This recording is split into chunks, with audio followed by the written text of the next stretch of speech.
Hello everyone, welcome back to my mini blog. So আজকে ছিল Sunday, আর সেরকম বাড়িতে বসে থাকতে একদমই ভাল লাগে না সানডেতে। তাই বরকে বললাম চলো একটু ঘুরে আসি।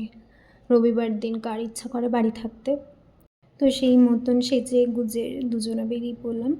আর রাস্তায় যেতে যেতে তখন ডিসাইড করলাম যে কিছুটা দূরে, মানে অনেকটাই দূরে, সেখানে লালবাগ বোটানিক্যাল গার্ডেন আছে। সেখানে আমার কোনোদিনও যাওয়া হয়নি, এই যে কদিন এসেছি আমি এখানে। সো সেখানে গেলাম, আর পার পার্সন ওখানে নিয়েছিল 50 টাকা করে টিকিট। ভেতরটা খুবই সুন্দর ছিল, বিশাল বড় এলাকা ছিল।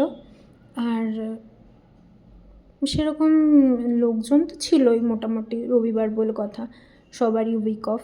তাই জন্য ভীষণ ভিড়, মানে ঢুকতে অতটা ভিড় ছিল না, কিন্তু ভেতরের দিকটা অনেকটাই ভিড় ছিল।